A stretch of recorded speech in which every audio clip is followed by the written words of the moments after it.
Hello, welcome to this Bird's Eye View and F Rating Q&A with lots of the fantastic Misbehaviour team. We're welcoming today, here we've got Philippa Lowthorpe, who is 3 times BAFTA winning TV and film director. She became the first woman to win BAFTA for Best Director in 2013 and then won a second BAFTA for Three Girls in 2018. We've also got Gugu Mbatha-Raw, who is obviously the star of Misbehaviour and also the star of Belle and Fast Colour. She's in A Wrinkle in Time, Beauty and the Beast, Jupiter Ascending, in Charlie Brooker's best episode, some of us think, of Black Mirror. Charlotte Walker here is the costume designer who's behind the best dress ever on screen, which you just saw probably if you watched the film. Keira Knightley wearing, I'm talking about the leather one, obviously. She's designed massively for loads of television and film, including Shane Meadows. This is England 86, 88 and 90. Blythe Spirit, the Guernsey Literary Potato Peel Pie Society, Their Finest, Submarine, Four Lions, The Watchmen. It's a pretty amazing list. Jill Sweeney is makeup and hair design, and she did Swallows and Amazons, which we previewed as well at the film festival. Away, The List, 24-Hour Party People, Mary Queen of Scots, Christopher Robin, The Theory of Everything, Hugo, The Other Berlin Girl. I can't read them all out or we will be here all night, but take it as read that she's worked on phenomenal series and films. Christina Casali is the production designer. She won the BIFA, she won her second BIFA award for Best Production Design for the personal history of David Copperfield, which we also premiered at the film festival. Her first was for The Death of Stalin. She received a BAFTA nomination for her work on Red Riding in the Year of Our Lord 1974. And your host for tonight, of course, is the wonderful Mia Bays. Mia runs, as you all know, Bird's Eye View, which is a BFI National Lottery funded charity who've been spotlighting films by women and campaigning for gender equality in film since 2003. She is, of course, as well a film producer of Oscar-winning and multiple BAFTA-nominated films, such as Six Shooter, Scott Water, 30th Century Man, and Letters from Baghdad. Welcome them all. You would be applauding if only you were here. Thank you very much. Thank you so much, Holly, and welcome to everyone. It's so lovely to see you all. So I'm going to kick off. We're going to all have a conversation. We're going to break down the craft behind this film, and there's a lot of it, and there's a lot to talk about. And then we're going to open up to a Q&A. But we certainly welcome people to make comments, and we will get them and embed them in the conversation, and we'll have a special part for questions. So Philippa, you and I have talked quite a lot over the past 12 months. Actually, we did a fabulous masterclass together, which was about your whole career, not just this film. And so it's nice to also dig into talk about you directing, because I wanted to come back to some of those points that you made and your directing style particularly. But before we get into that, I just wanted to, so I know the film was inspired to be made after the producer heard the real women talking on the reunion on Radio 4, right? That was back in 2011. So the film took quite a long time to be financed. We may get into that. But when did you first get involved? Talk about how you became attached as a director. Well, I got involved via Suzanne Mackie, the producer, and Rebecca Frayne, who they jointly had this idea, and they gave me the script. And I just thought, what a fantastic, joyful, mischievous, amazing story, which I had no idea about. I was a little bit too young when this event actually happened, but me and my sisters used to adore Miss World, unfortunately. But the story itself, with all these things coming together at one go, the first Black woman to win, and also the subversion activities of the women's liberation coming together at one moment. I mean, it was like it seemed like a gift for a story, and I was very lucky because I came on when the script was still being developed, and worked with both Gabby Chappie and Rebecca on the script, and got to meet all the real people who the story's based on. Jennifer Hoston, who Gugu plays so beautifully in the film, and all the women's liberation, Sally Alexander and Jo, and all the women who live in Grosvenor Avenue. I met them all, and all the stories that they gave me were then fed into the script, and it just became the most joyful project, and got to work with this beautiful woman, Gugu, and Kira, an amazing cast, and we assembled this fantastic team of talent. It was wonderful to work on a show which had so many women in charge of the directing, the producing, and each of these departments here. You know, it was a brilliant team. I think we had Zach Nicholson, who was brilliant. DOP was our token male head of department. And yeah, it was a fabulous, you know, it was a fabulous experience making it together, wasn't it? Yeah. I think we all had a brilliant time. Before we get to our wonderful HODs, can we, Gugu, if we can, between you and Philippa, talk about the experience of casting? Well, actually, Philippa, talk about casting process, and then also Gugu, if you actually went to meet the character, the real person, Jennifer, Miss Grenada, who becomes Miss World. So maybe let's talk about the casting process, and then Gugu, how you then sort of embrace the kind of development of the character. We worked with Nina Gold on the casting, and because it's an ensemble piece, each character had to be so vivid and really grab you. You know, it's a lot of people in this film, and you know, we were very lucky because our first choice to play Jennifer was Gugu, and we were just thrilled that she responded to the script. We met each other, didn't we, Gugu?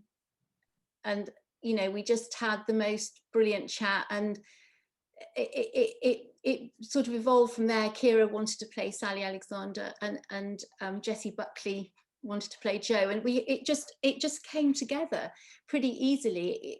It was, you know, especially the women in the cast, I think they were really intrigued by the story themselves, you know, they wanted to tell this story.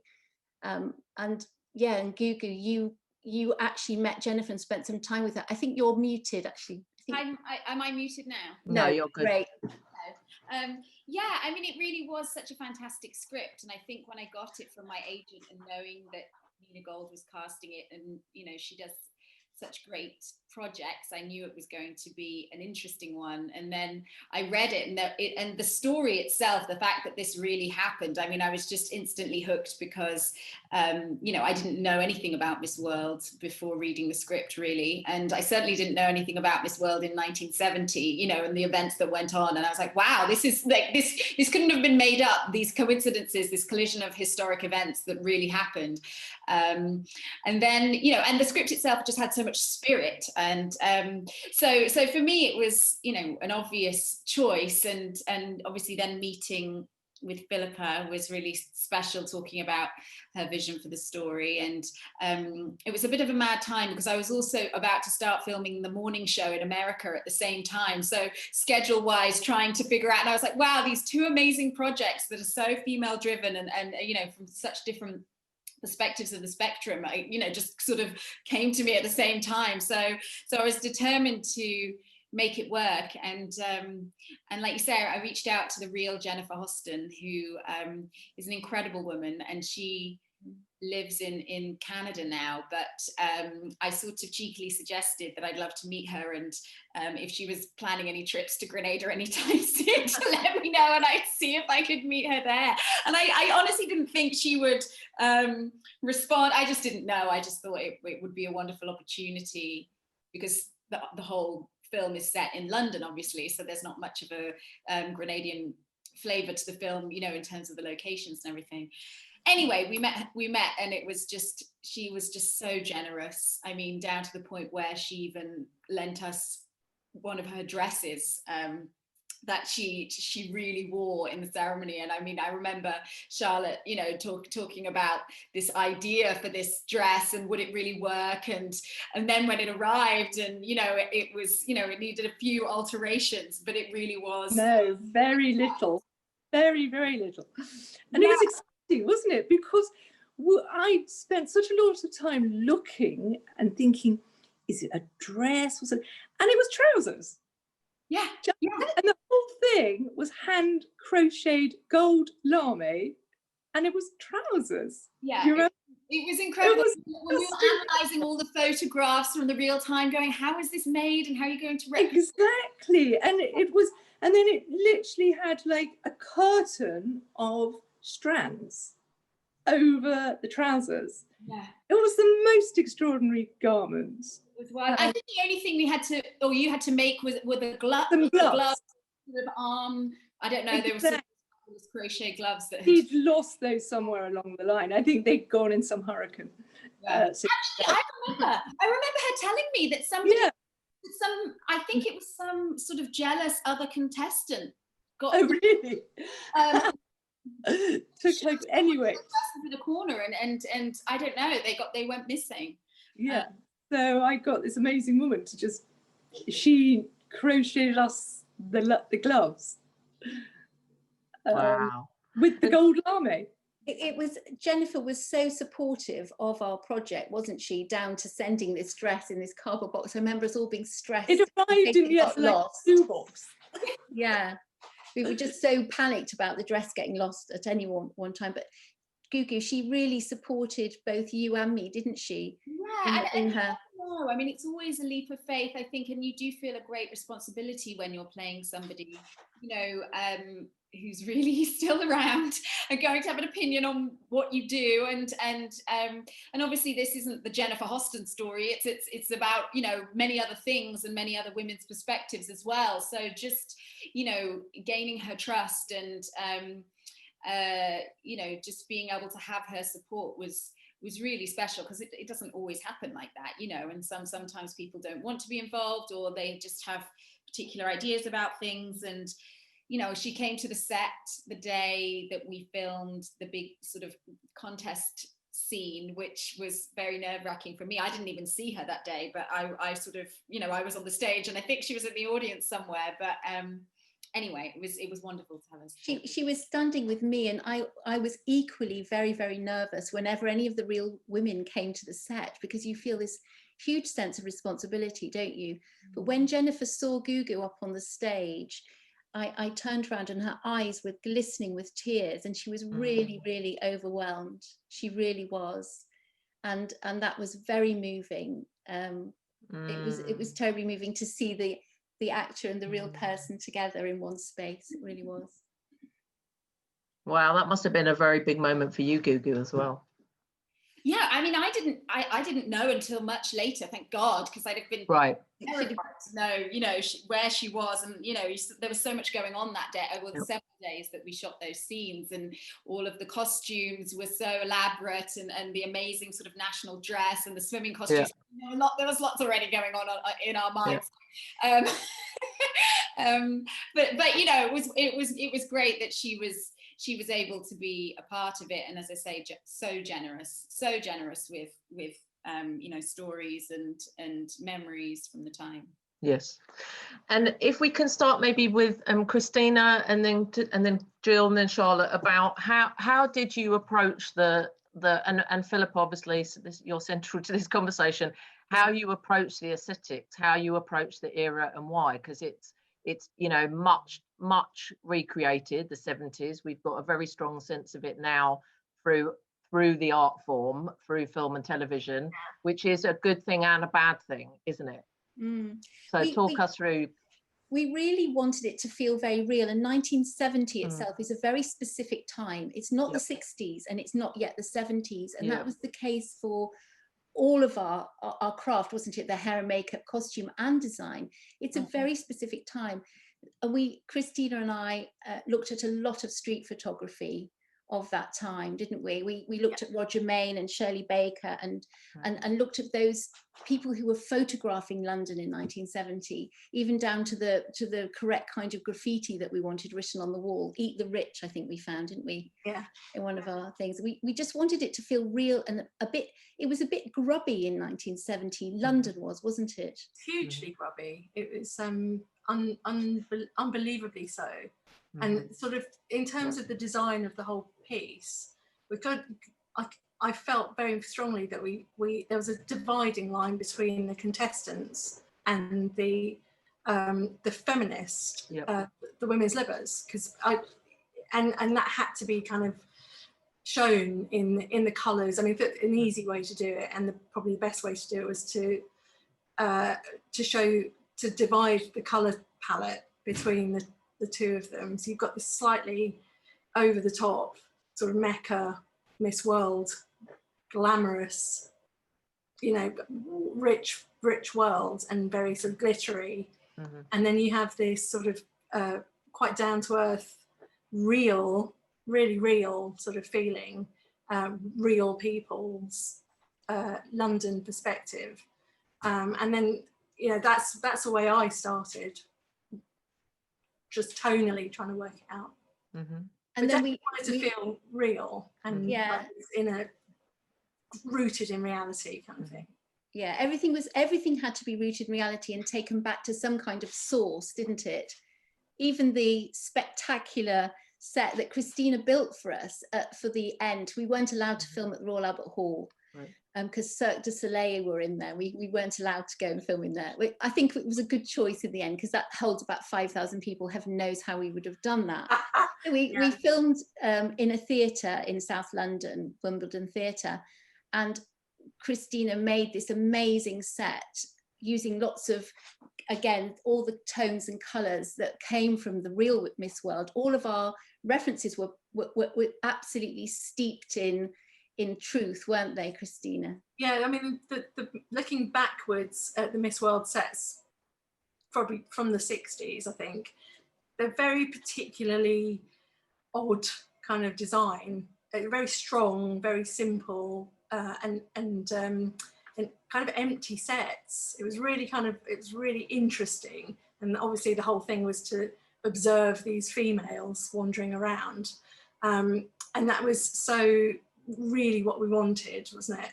Very sort of strong shapes, and quite a big scale that would show the ladies.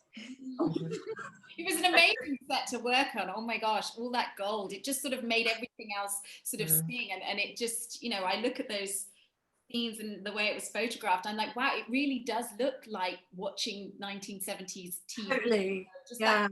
You're so right. Yeah. Yeah, it had to have just the right amount of tack, just the right amount of glamour as well. Yeah. And also be able to accommodate all those brilliant young women who were our supporting artists, because on the stage we had loads of people and all the steps had to be measured to the right height so nobody fell over and in their high heels. Yeah, no, it was really interesting getting into the psyche of Mecca as an organisation, and thinking what would their audience be, you know, kind of what's their priority, you know, and you can see that in it's just the girls. The girls, I can't really say the girls, it's awful, but I am going to say it. The girls. Yeah. And Charlotte, can you pick up on how you approached, because obviously you've got, I'm sure there's lots of photographic evidence of what everybody wore. So what did you do about authenticity? What does that mean to you, both you and Philippa, actually? Authenticity, it was very, very important to me that it looked real, that it didn't look like 70s sort of glitz and glamour. They needed to look like real people wearing clothes in 1970. And like Christina, I obviously had the two different worlds. I had, you know, all the amazing girls from around the world, and not only their national dress, but them as individuals. And my one decision was that each girl should have her own colour palette. Right. So Miss Sweden was oranges, Miss South Africa was purples, Miss Africa South was yellow and turquoise, Miss America was red. And I hope that for the audience, you don't go, oh, she's all in orange, or oh, she's. But for me, and for Gugu, she was just in lovely creams and browns, and it just made sense that then each individual girl, that was who she was. Those were her colours. It felt right that Sweden should be orange because it's sort of earthy and lovely, and she looked beautiful because she was blonde. And that was a really interesting way of creating all those girls to look different but individual. And also going back to what I loved about Charlotte's work, and Jill and Christina, that everything felt real. It didn't feel like a pastiche of 1970. It felt absolutely real, that you could touch it and smell it. You could smell that crimpline as it came off the bus. Or we had a very good line in, we never wanted to have clean shoes, did we, Charlotte? So we wanted the shoes to feel very stuffed and real, and sort of a bit bat about, because that's what, you know, these young girls who were the contestants. Those days, you know, people had one pair of shoes. Yep. They had one pair of jeans. They had, you know, people didn't have lots of clothes. They had their, you know, their beautiful suede fringed waistcoat that Gugu wore, and wore it over a cream top, over a dress. It's like, you know, we're sort of, we moved on, we now have far too many clothes each. But then it was, you had your pair of shoes and, or your pair of boots. And it was also designed to make all the contestants feel like real people, wasn't it? That we wanted every single person to have a feeling of reality, because they were all real women. All of those contestants were based on real people. And like with Jill, that's what you did, Jill, didn't you? You gave every single person, not only the main cast like Kira and Gugu, you gave every single person a story with their hair and makeup. Yeah, what I wanted it to be, I wanted you to look at it and not know who was being treated as a cast and who was being a supporting artist. So it was hugely ambitious, but what we decided to do was give everybody a backstory. Everybody, you saw them getting ready, you saw them on the bus, you saw them, because you saw each contestant in so many different ways. It was really important that each contestant had different looks, that you saw not just our cast members going through the competition, you also saw Miss UK, Miss Israel, they all, you didn't know, had you not known the story or the history, you wouldn't know who was going to win, because they were all progressing within the competition and they were all ambitious. And it was a really interesting thing to look at all of them and research them all and give them all a story. It wasn't just giving 5 beauty queens a story, it was giving 57 beauty queens a story and a backstory and a real life. But like Charlotte and Christina, the Libbers were by comparison, I mean, the beauty queens, they were big hair and nails, and I mean, it was a dream for makeup. You never get to do the biggest hair and the nails, lashes. Do you remember that? You name it. Test we did, and I was like, it's so high. Yes, yeah. But we were worried we were going to get the crown on. We were sort of measuring, oh no, are we going to get the crown on at the end? But by contrast, the Libbers were needed to be pared back and wild and free. I mean, Kira loved the pared back look. She loved the freedom of being natural. So I think, like all of us, all of us wanted those two worlds, and where they clashed, it was really sort of important to have that. And with the pageant itself, we had Bob Hope, Greg, who was fantastic. But for me, for Greg, he needed pushing towards, everybody knows who Bob Hope is, everybody. So we had prosthetics made for him, which was interesting because, like Gugu, she was in LA, he was in LA, we were in London. So it was a fun time, wasn't it, Gugu? It was so much fun. And the funniest thing is that Greg was the longest in hair and makeup than all of the women. Very longest, yeah. Wow. And the most vain, I think. So refreshing, you know. And it's funny, you're reminding me of the process. And I mean, you know, even down to the nails, the detail of what nails did Jennifer. Different colours in each thing, and things and for all 57 of you. yeah, and some were longer, you know. So Yeah. well, when I've got the long nails in this scene, or do I just have the simple pearl ones? You know, for the competition, they were the real, you know, the real sort of competition nails, and the hair piece, you know, and even down to that scene that we have in the mirror, you know, which I thought, you know, even talking to Jennifer about her eyelashes was such a big part of her identity in that time. I mean, Yeah. I even got to meet her daughter, and her daughter said, you know, even when she gave birth, Jennifer had her eyelashes on, you know, like there are pictures, and that's, you know, that was really her identity for a long time. And, you know, Yeah. she's dead without her eyelashes on. I loved that scene where you took the pieces out and you were peeling away the beauty queen, and it was a really, Philippa really wanted us to see behind she wanted to see the real women behind the pageant women. Yeah, I think that was so important for me about the sort of intersectionality of the film altogether, having these fantastic characters who are the beauty contestants with the women's libbers. It wasn't simple. It wasn't a simple thing that women libbers great, contestants bad. We wanted to make it complicated, didn't we, Gugu, and make it from very many different points of view. And the peeling away of the look was your idea. That was your idea.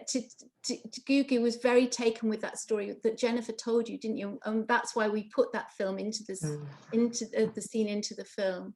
And it's a film about, that's a scene about vulnerability and taking off your mask. So often it's easy to judge beauty queens as just being so superficial and two-dimensional, but all of these women came, as we said, came from somewhere and had a backstory. And, you know, even, you know, we weren't able to include it in the film, but Jennifer told me that, you know, her sister used to always help her do her hair, and she did in fact have you know, that wasn't her natural hair. And I think so often it's depending on the point of view, and I think that's the great thing about the female gaze, is you don't have to pretend that, you know, you just woke up like this, you know.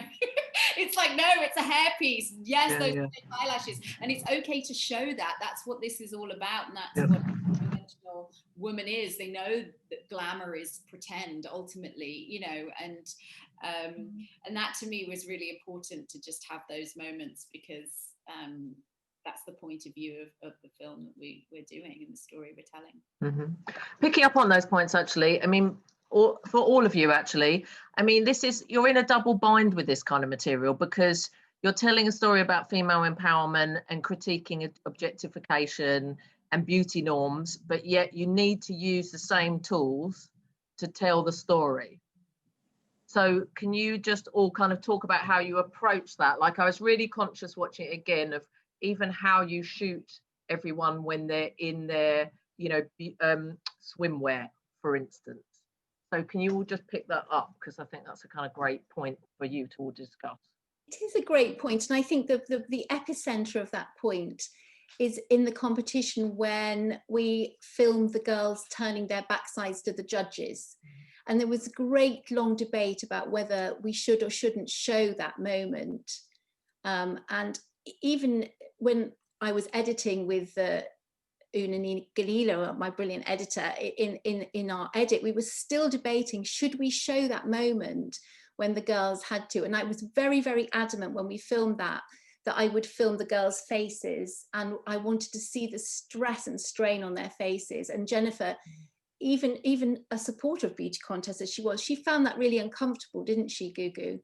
Yeah, and I loved the film for that scene especially. You know, I think that really to be able to see, you know, put the camera where you wouldn't normally, you know, in the competition, and looking at the old footage of the competition, you know, it's sort of jaw-dropping to think that that's, you know, what was acceptable. And and I just think, you know, I mean, gosh, down to, we were all so nervous about those swimming costume scenes and that, but there was a sense of solidarity within it. You know, I mean, I remember the first scene that we did and everybody's in their dressing gowns and it was in a freezing cold ballroom, and, you know, just but it was also, like you say, honoring the story, and it's not about objectification, knowing that you're in the hands of somebody who's going to show the point of view, you know, from the women's perspective.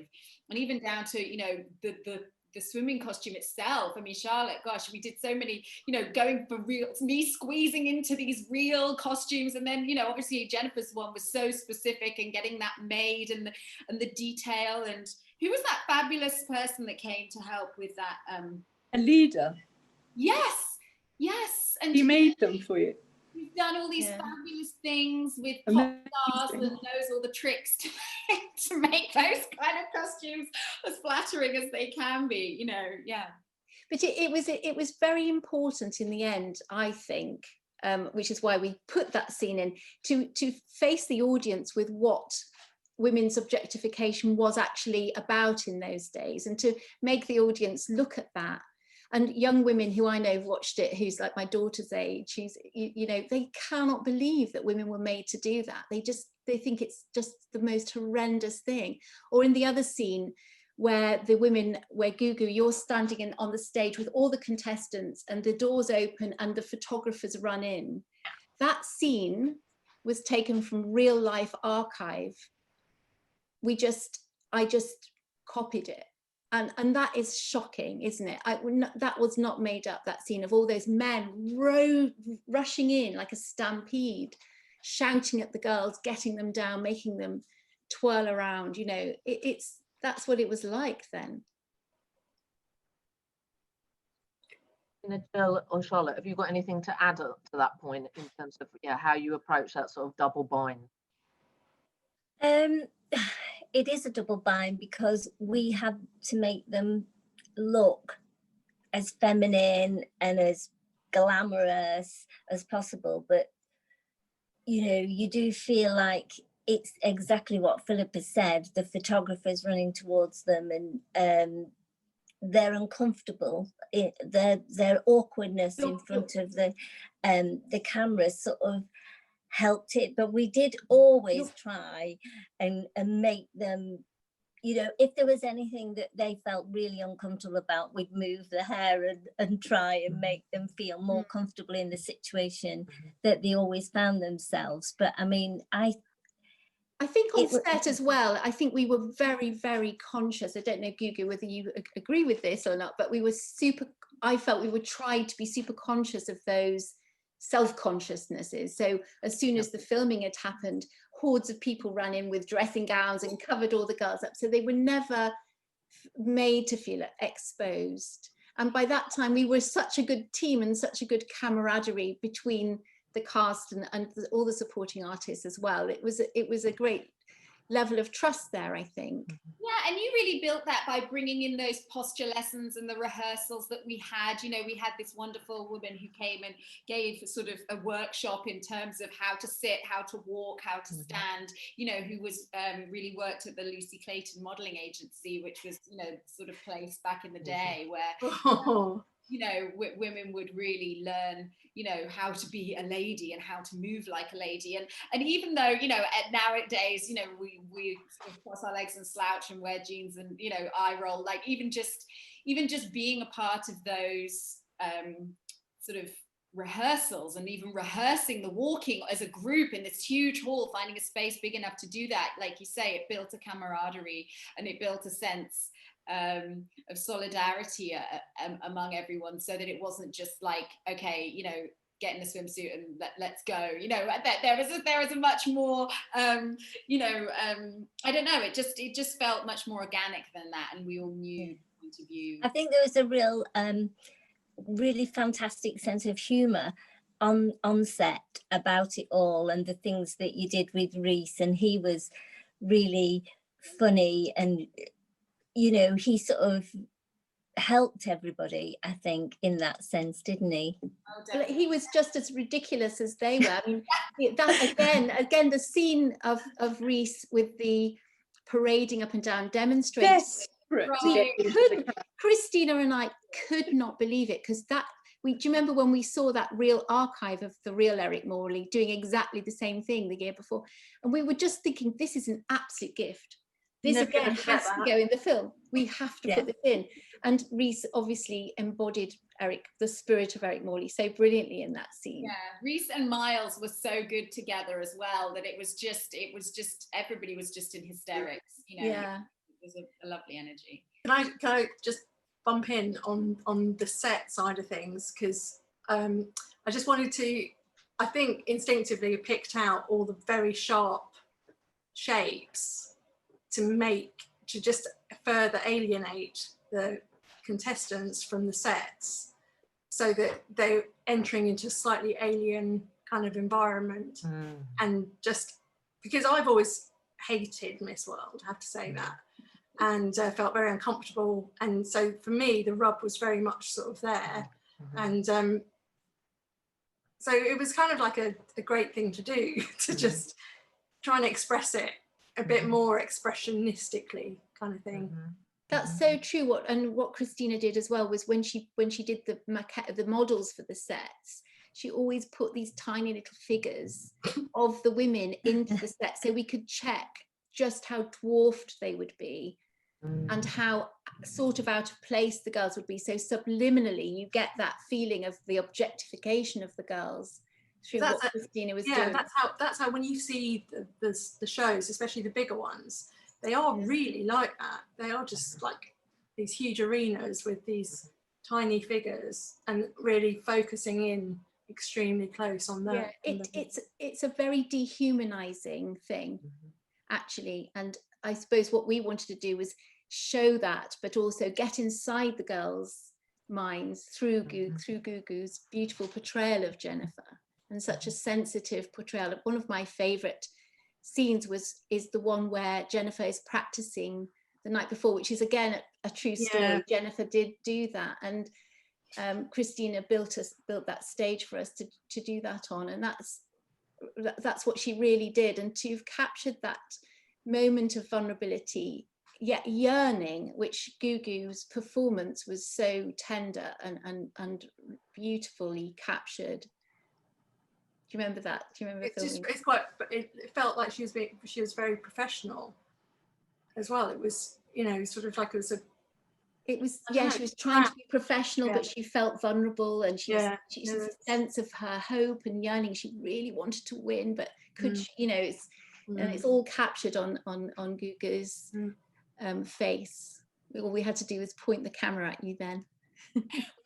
Just talking to Jennifer about actually doing that, and what it meant to her, and how seriously she took being an ambassador for her country, and what she sort of had, that sense of pride, and how far she'd really come, and from this small island, and all of those things that she was also carrying, beyond just winning. It was also representing, and so that extra, going that extra mile, to do that extra rehearsal, to be that little bit more comfortable, was just really such a big part of her personality.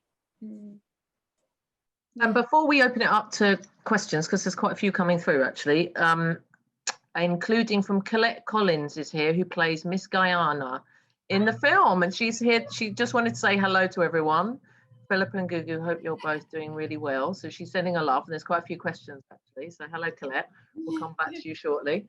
So I found a great quote from Kira actually, who said, "I love Philippa, absolutely love her. She's got an amazing presence, an incredible sense of calm and respect. And when we did our aesthetic and masterclass, rather mistress class, as I prefer to call them, Philippa, we talked about your approach to directing as being kind of counter to the kind of typical sort of shouty, commandeering sort of army, approach.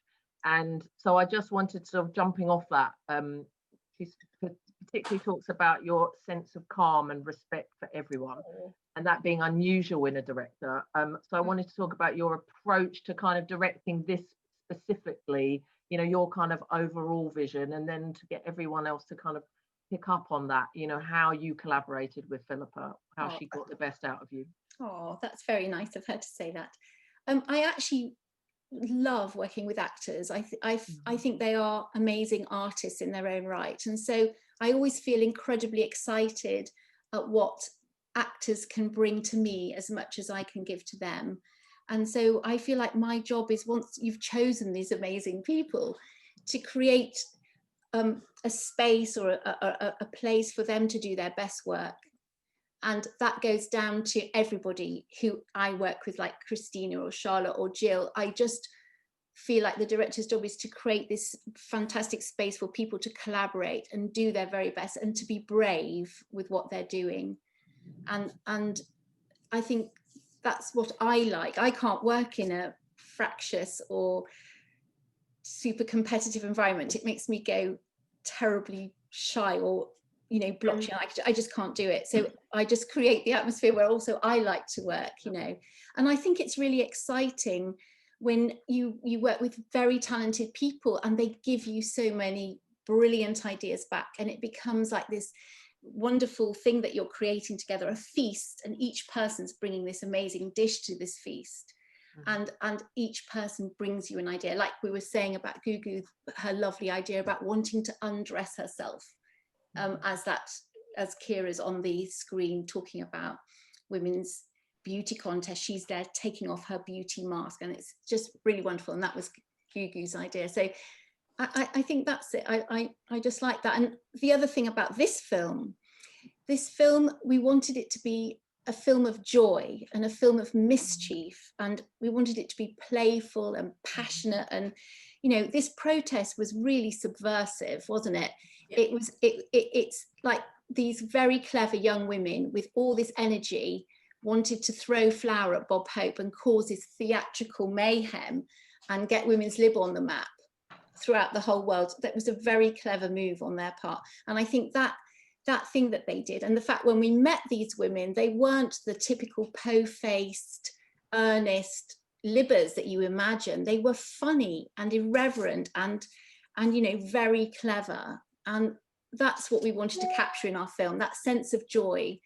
And we wanted people to watch it and just go out of the cinema, except they couldn't because of COVID happens, but you know, go out or finish watching this piece with joy in their heart and a sense of fun and you know, and really recognize that they were true revolutionaries, those women.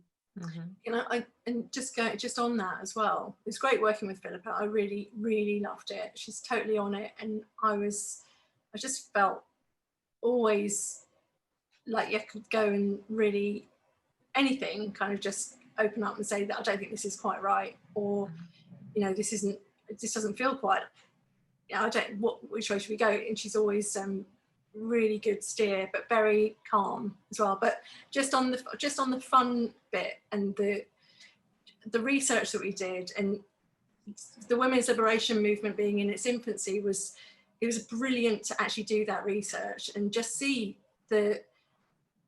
how little things have kind of changed, you know, just how what they were writing and the artwork they were doing is different technically to how we do it now, but everything they said on the posters, on just any, I don't know, articles that were, there's a couple, I've forgotten the names of them, I'm sorry, a couple of key magazines that had come out just on the start of the liberation. But everything that we're going through, it was things that I think we still deal with, struggle with.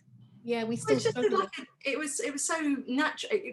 I felt very close to, you know, to those people. It doesn't feel like it's, what is it, 50 years ago? Yeah. It doesn't not feel like that.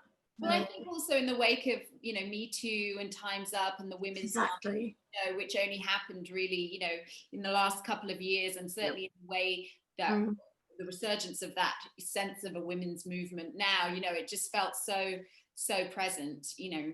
Yeah. And I loved working with Philippa too. I'm no, getting really red, by the way.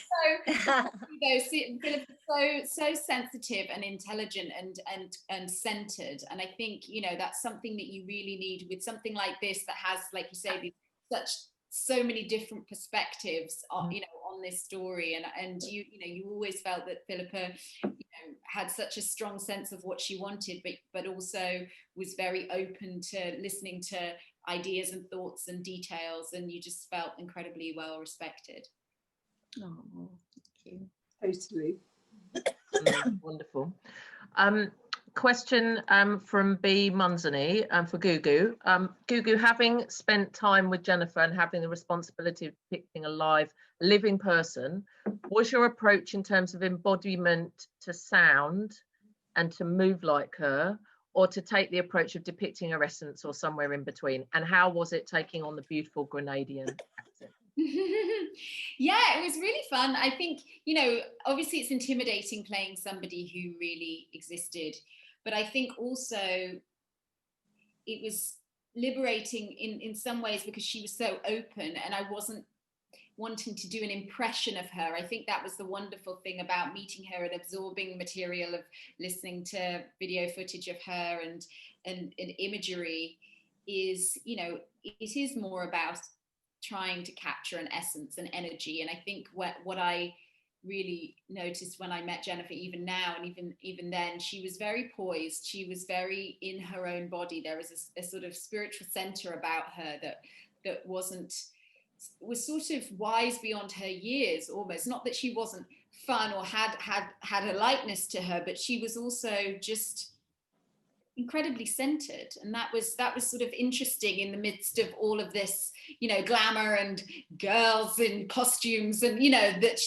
you could definitely just feel her sort of strength. And in terms of the accent, I mean, you know, I work with a dialect coach. Obviously, going to Grenada, you know, I was listening to the sounds and listening to even the music of the time, you know, as much as there was, you know, the beginning of punk and the music of the era, you know, Jennifer, of course, wasn't really into that, and she was much more into calypso music and the Mighty Sparrow, you know, and some of the song that's at the end of the film, which was written for her, you know, those rhythms, those lilting musicality that is really part of the accent.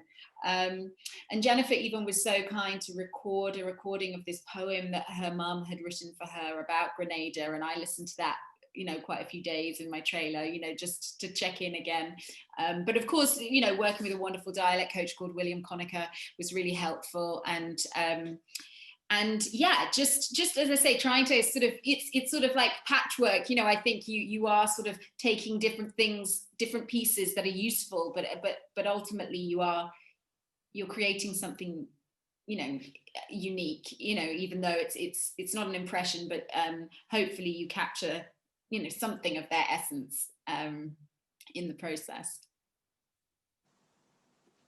And Charlotte and Jill and Christina, did you also meet the real people? Did you meet the real women? And yeah.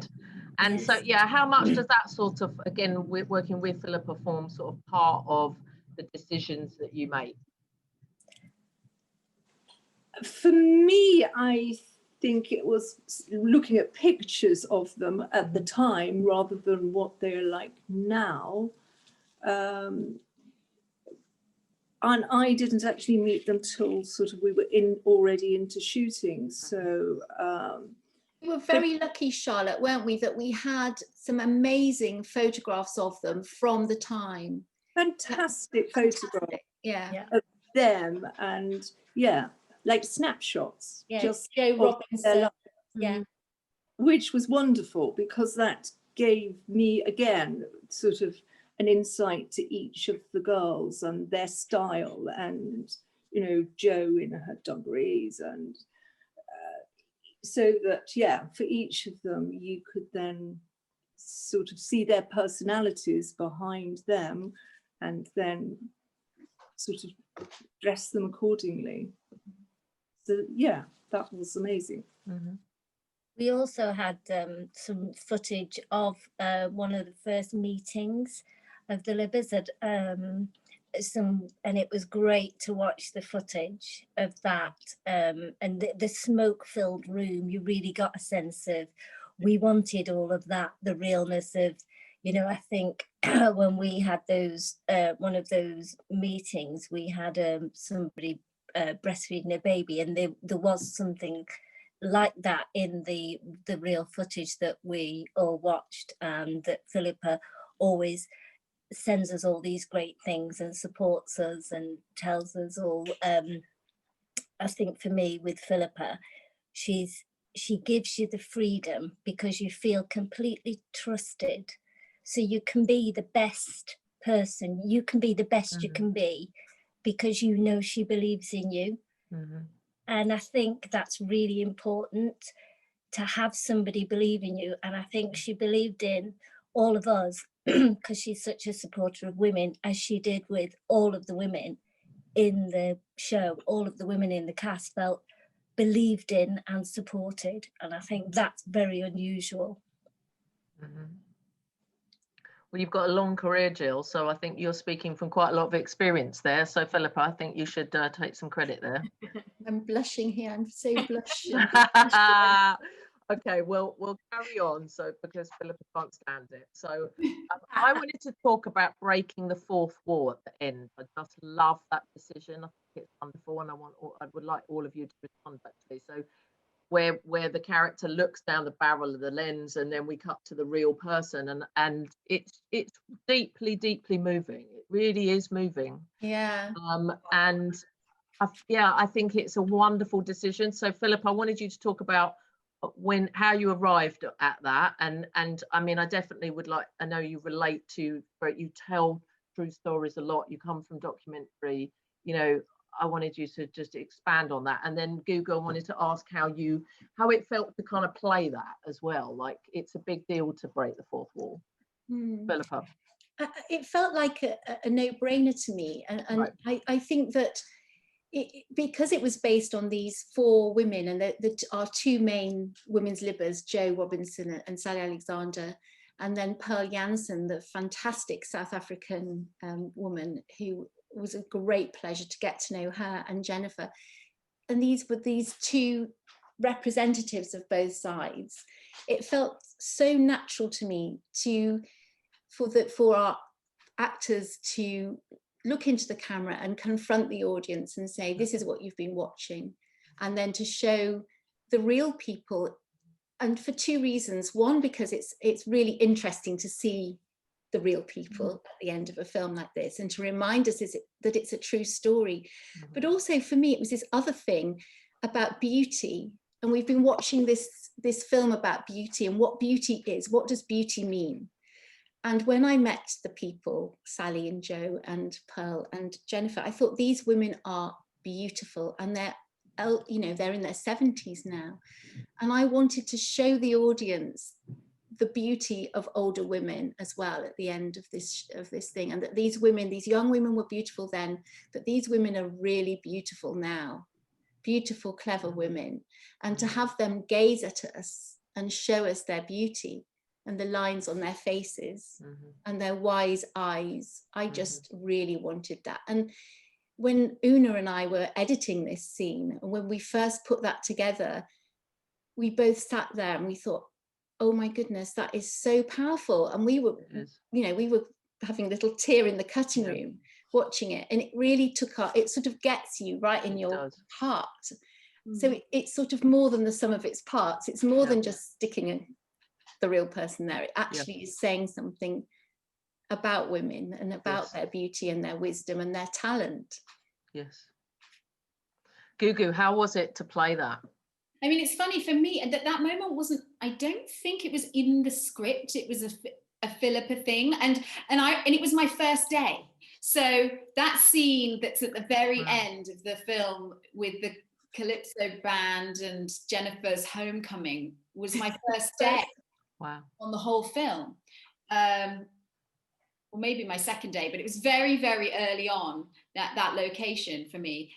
And I remember at the end of the first day, Philip saying, I've got this idea. Like, if you just if you just look into the camera, and there were these I was surrounded by these little girls from you know, who were at this party, and it really was sort of, in my mind, I didn't quite know how it was going to work, you know, all together with the other women. But I remember just thinking it made me feel a bit like that sense of legacy, you know, looking at these girls and then looking at the audience. And when I saw it, like Philippa, I saw it for the first time during ADR, where we were doing the sound recording in post-production. And I burst into tears when I saw Jennifer, and it was so visceral. And as I say, it wasn't like I was crying at my own performance, like it wasn't anything to do with me. I burst into tears at the energy of the legacy of this woman and the power of this woman. And as I say, there is something so powerful about looking directly, you know, into the lens and into the audience. And, you know, it's something I talked about a lot in a film like Belle, for example, which is based on a painting where she's one of the only women of color of that period to be looking directly out at the audience. You know, it's something that it just gets you. And in this case, yeah, as I say, it was a strangely technical thing to do on your first day when you've not sure, you know, you haven't been the person for very long, but I just had to look at it like sort of looking down into the camera at one of these little girls at the next generation, you know. And then when I saw it in the film, it was a wonderfully heartwarming moment, even for me, you know. And I knew it was coming, and it still gets me.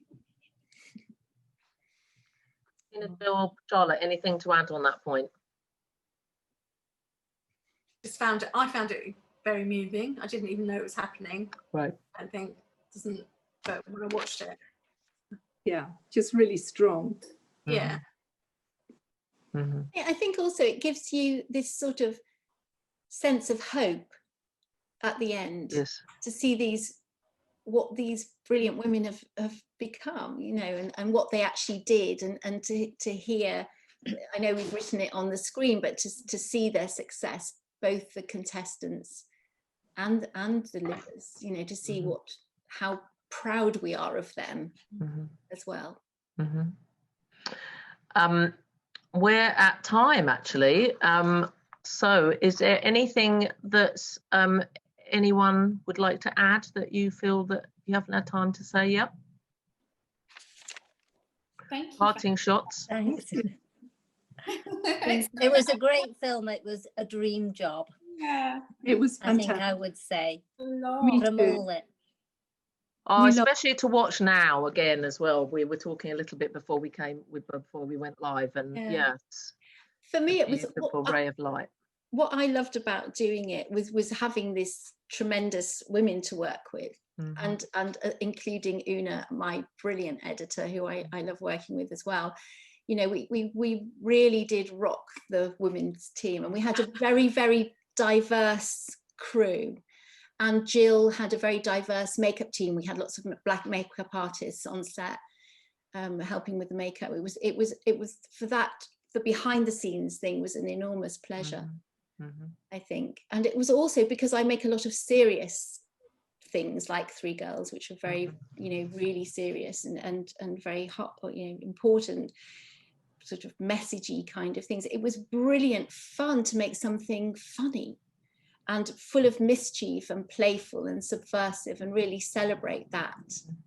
I think I really, really enjoyed that as a director, and bringing all that fun energy into the last scene when the riots happening was just fantastic fun to film. Well, also it's such an important story to lift up for a new generation of not just of feminists, for everyone, men, women, non-binaries, or everyone, and those who were around at the time who maybe just didn't know what was going on, or need time to reframe it for themselves. Absolutely, we wanted to make a film that everybody would love, whether they were, you know, a 15-year-old girl or boy or a 90-year-old. You know, that's what we wanted to do.